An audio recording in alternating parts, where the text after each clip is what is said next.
नमस्कार साथियों, मैं आपका साथी अनिल गुर्जर। साथियों, आज के इस वीडियो में हम बात करेंगे आवधिक आकलन ट्रेकर सप्ताह 20 से कक्षा 3 के अर्धवार्षिक अंकों की प्रविष्टि कैसे करेंगे।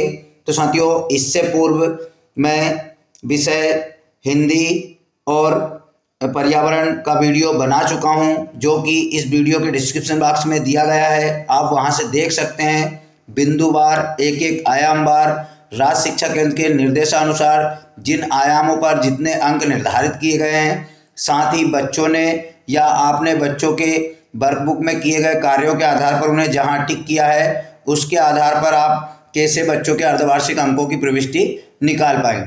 तो साथियों, ये जो देख रहे हैं, ये गणित विषय के लिए है।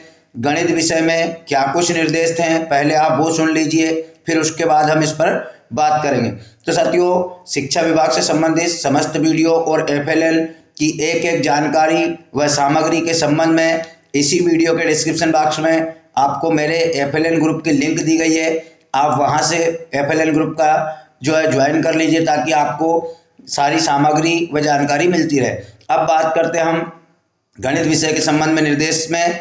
तो साथियों, इसमें जो सप्ताह जो 1 से 9 है, तो सप्ताह 1 से 9 में 5-6 आयाम दिए गए हैं, जैसे संख्याएं, आकृतियों की समझ, जोड़ना और घटाना। इन 4 शुरू के आयामों पर 3-3 अंक निर्धारित किए गए हैं। बाकी के जितने भी आयाम हैं, लास्ट तक कुल 11 आयामों पर बात होगी। तो इसमें बाकी के सभी आयामों पर 4-4 अंक निर्धारित किए गए।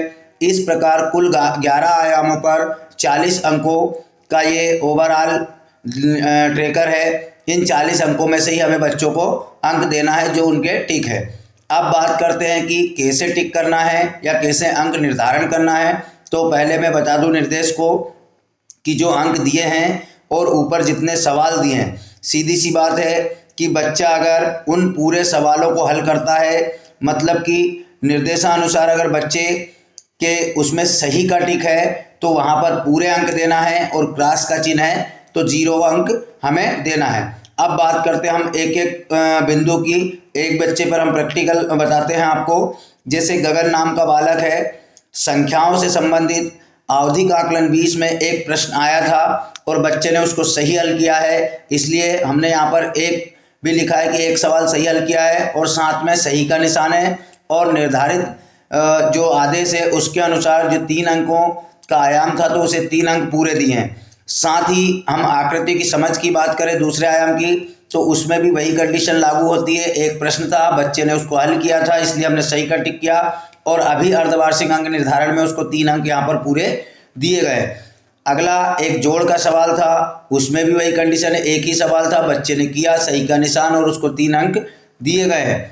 अगला घटाने का एक सवाल था, इसमें भी एक प्रश्न था, बच्चे ने किया, उसको सही दिया गया है। अब बात करते हैं हम दूसरे बच्चे की। जैसे कमलेश नाम का बच्चा है, तो कमलेश नाम के बच्चे ने यहाँ पर आप देख रहे हैं कि शुरू वाले आयाम जो संख्याएं उसमें तो उसको हल किया है उसने, लेकिन आकृतियों की समझ में उस प्रश्न को हल नहीं किया, इसलिए क्रॉस का चिन्ह आया है कमलेश का।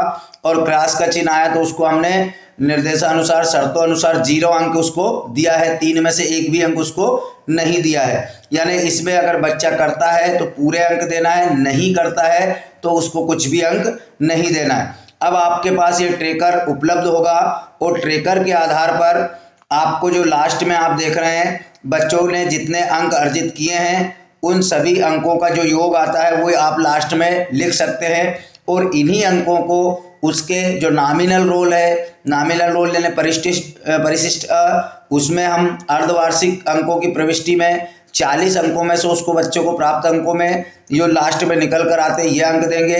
साथ ही मूल्यांकन पंजी में भी अर्धवार्षिक वाले भाग में कक्षा 3 के बच्चे को ये अंक देंगे, और ऊपर जो पूर्णांक रहेगा वो 40 का रहेगा, और अंक सूची में भी इसी प्रकार 40 के पूर्णांकों में से ये अंक देंगे। तो आप यहाँ पर 5 बच्चों में देख सकते हैं कि किस प्रकार अंकों का निर्धारण किया गया है। इसमें कुछ चीज़ें ध्यान रखनी होगी कि ऊपर जो 11 आयाम है उसमें कौन कौन से आयामों में कितने कितने अंकों का निर्धारण करना है, वो यहाँ पर आप देख लें। शुरू के 4 आयामों पर 3-3 अंक है, बाकी के सभी आयामों पर 4-4 अंक है। उसके बाद जहाँ पर बच्चे का सही का निशान है वहाँ पूरे पूरे अंक देना है, और जहाँ क्रॉस का अंक निशान है वहाँ पर उसे 0 अंक देना है। तो साथियों, आशा है आपको वीडियो समझ आया होगा, जानकारी समझ आई होगी, और आप पूरी सावधानी पूर्वक अपने इस संस्था के सभी बच्चों का अर्धवार्षिक का रिजल्ट इस ट्रैकर सप्ताह 20 से निकाल पाएंगे, और उसका वार्षिक परीक्षा परिणाम 100 अंकों का कर पाएंगे। 100 अंकों में 60 अंकों की अभी बच्चों की जो वार्षिक परीक्षा हुई है उसको जोड़ेंगे, और 40 अर्धवार्षिक परीक्षा करेंगे। तो साथियों, जिन शिक्षक साथियों ने अभी तक मेरे चैनल को सब्सक्राइब नहीं किया है, प्लीज़ चैनल सब्सक्राइब कर लीजिए, ताकि मेरे द्वारा बनाए गए समस्त वीडियो का नोटिफिकेशन आपको मिलता रहे। तो धन्यवाद साथियों, मिलते हैं इसी प्रकार की नई जानकारी के साथ अगले वीडियो में। तब तक के लिए जय हिंद।